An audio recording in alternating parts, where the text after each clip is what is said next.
तो मैं Devank Mittal. Today I am telling about the linear equation for class 8। बच्चे, आज मैं बताने जा रहा हूँ कि लीनियर इक्वेशंस वन वेरिएबल्स को कैसे सोल्व किया जाता है। ये क्लास 8 के लिए एक्सरसाइज 2.1 का वीडियो है। बच्चे, यहाँ पे देखेंगे कि हमारे पास सबसे पहले हमें समझना है what is the linear equation. बच्चे, लीनियर इक्वेशन का मतलब है कि जो एक लाइन हो, मतलब लाइन से मतलब एक इक्वेशन एक लाइन में है जिसकी मैक्सिमम पावर, अगर मैं इक्वेशंस की बात करूं तो उसकी मैक्सिमम पावर कितनी होनी चाहिए? 1 होनी चाहिए। 1 होनी चाहिए ना, 1 से कम होनी चाहिए। मतलब किसी भी वेरिएबल की जो हमें इक्वेशंस में दिया होता है। What is the variable? Variable हमारे होते हैं जैसे एक्स हो गया, वाई हो गया, जेड हो गया, ए हो गया, बी हो गया, सी हो गया। ये सब हमारे वेरिएबल्स हैं।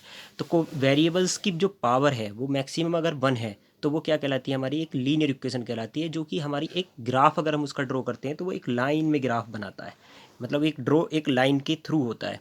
तो बच्चे, यहाँ पे हम देखेंगे ये एक लीनियर इक्वेशंस हमको दी हुई है x-2 = 7। सबसे पहले हमें समझना है कि लीनियर इक्वेशन कैसे है।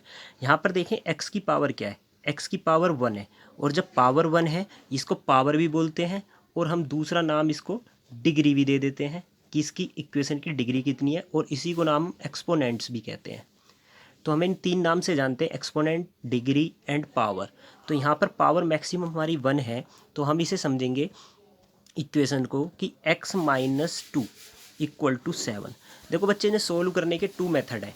हमें सबसे पहले क्या करना है, इसमें फाइंड द एक वन वेरिएबल का मतलब जिसमें एक वेरिएबल दिया हो इक्वेशन में। यहाँ पर हमारे को एक वेरिएबल दिया है। अगर मैं इसको लिख देता x+y = 2, तो ये यहाँ पर हमारे 2 वेरिएबल्स हो जाते, एक तो x और एक y। तो 2 वेरिएबल्स होने पर तो ये हमारी एक मतलब लीनियर इक्वेशन तो रहती, लेकिन कितने वेरिएबल्स की? 2 वेरिएबल की। तो वेरिएबल हमको क्या चाहिए? सिर्फ एक चाहिए। तो यहाँ पे हमको दिया हुआ है इस इक्वेशन में x-2 = 7। तो इसमें हमारे को पास 1 वेरिएबल है और ये दोनों हमारे नंबर न्यूमेरिकल वैल्यू है, जैसा आप जानते हैं नंबर है। तो आप ये हम इसको देखो, पहले मैं अपना मेथड बताता हूँ इसको कैसे सोल्व कर सकते हैं। जैसे आप इधर ये -2 दिया हुआ है तो इसको इधर ले जाएं, इक्वल के इधर ले जाते हैं तो बच्चे इसका साइन चेंज हो जाता है। जैसे x-2 = 7 है तो ये x बराबर क्या हो जाएगा? 7 + 2। तो x का आंसर आएगा x = 9। एक मेथड ये है। दूसरा मेथड आपका, ये समझ आया होगा आपको कि हमने ये कैसे निकाला है। दूसरा मेथड आपका यहाँ पे सामने लिखा हुआ है ये बुक में। तो यहाँ पर लिखा है x-2 = 7, ये एक इक्वेशन दी है।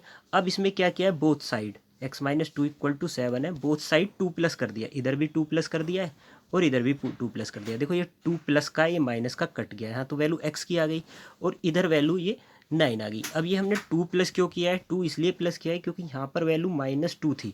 अगर ये वैल्यू ऐसे ना दे के ऐसे दे देता x+2 = 7, तो हम इधर भी -2 करते और इधर भी -2 करते, क्यों? बिकॉज ये वैल्यू हमारी अब प्लस की है और ये कब कैंसिल हो सकती है? जब हम इसको -2 इसमें ऐड कर देंगे। तो इधर ये हमारी वैल्यू कब कितनी आ जाती? x = 5 आ जाता। ये एक सॉल्यूशन है हमारा लीनियर इक्वेशन का। अभी इसके एक दो क्वेश्चंस और समझते हैं। ये इजी क्वेश्चन है, इसे आप कर सकते हो। ये भी एक इजी ही क्वेश्चन है। एक इस क्वेश्चन को देखते हैं, क्वेश्चन नंबर 4। तो क्वेश्चन नंबर 4 दिया है तो इसको हमें कैसे करना है? तो इस वाले इक्वेशन को देखें, हमें दिया है 3/7 प्लस x इक्वल टू दिया है 17/7। यहाँ पर इनके बीच में है प्लस, सॉरी दोबारा लिख लेते हैं। 3/7 प्लस x इक्वल टू 17/7। तो हमें क्या करना पड़ेगा? ये हमारी जो न्यूमेरिकल वैल्यू है इसको इधर ले जाना पड़ेगा, और जब हम इधर ले जाएंगे तो ये माइनस में वैल्यू जाएगी। मैंने ऑलरेडी आपको बताया। तो 17/7 माइनस के हो जाएगा 3/7। अब इन दोनों का एलसीएम देखो क्या आ सकता है। इन दोनों का एलसीएम हमारा 7 आएगा, और जब ये दोनों के ही नीचे 7 दिया हुआ है तो यहाँ पे हमारा 17 - 3 हो जाएगा।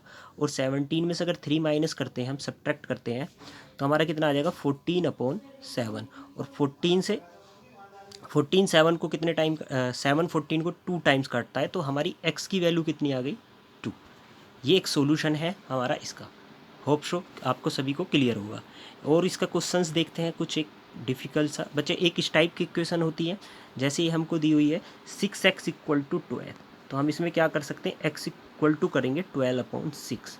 तो ये 2 टाइम्स इसको काट देगा। बच्चे यहाँ पे देखो इन दोनों के बीच ना प्लस नहीं दिया है, यहाँ पर मल्टीप्लाई दिया है।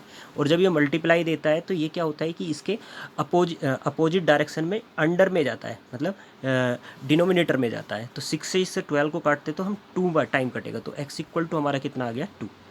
ये हम देखेंगे। अगर नेक्स्ट क्वेश्चन जैसा हमको यहाँ पे दिखाई पड़ रहा है, ये दिया हुआ है t/5 इक्वल टू 10।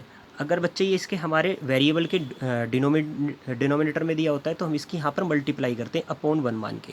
तो इसकी मल्टीप्लाई इसमें करेंगे तो 10 इक्वल टू हमारा आंसर हो जाएगा 50, जैसा कि आपको समझ आ रहा होगा। और इसके कुछ क्वेश्चंस की बात करते हैं एक्सरसाइज में। अब जैसे बच्चे ये क्वेश्चन दिया हुआ है तो इसे देखें, इसे कैसे करना है हमें 2x/3 इक्वल टू 18।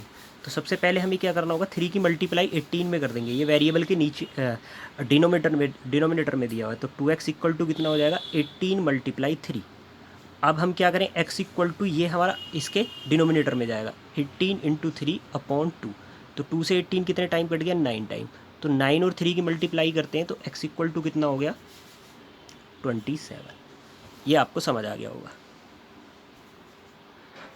अब बच्चे डॉट वाली वैल्यूज़ दी हुई हैं, कुछ नहीं करना है, बस इनका मल्टीप्लाई करना है। ये हमारी को 1.6 इक्वल टू y/1.5 दिया है, तो सीधा इधर क्रॉस मल्टीप्लाई करेंगे तो 1.6 और मल्टीप्लाई 1.5 इक्वल टू y। इन दोनों की हम मल्टीप्लाई करके देखेंगे तो हमारे पास आएगा 240। और 240 आया तो सीधी सी बात है, यहाँ पर पॉइंट 1 के बाद और यहाँ पर भी 1 के बाद है, तो 2 के बाद पॉइंट लगा देंगे तो 2 ये पॉइंट लग गया 2.40 इक्वल टू वाई, या इसका आंसर हो जाएगा 2.4 वाई इक्वल टू हम, बिकॉज आफ्टर पॉइंट 0 की कोई वैल्यू नहीं होती है। एक क्वेश्चन बच्चे ऐसा दिया हुआ है, इसे भी आप देखें, 7x equal to -9 equal to 16 दिया है। तो आप क्या कर सकते हैं, 7x इक्वल टू 16 + 9, तो आप इनको प्लस करते हैं तो कितना आता है बच्चे 25। और 7x इक्वल टू, अब ये 7 हमारा इसका डिनोमिनेटर में चला जाएगा, x इक्वल टू 25/7, ये इसकी वैल्यू होगी।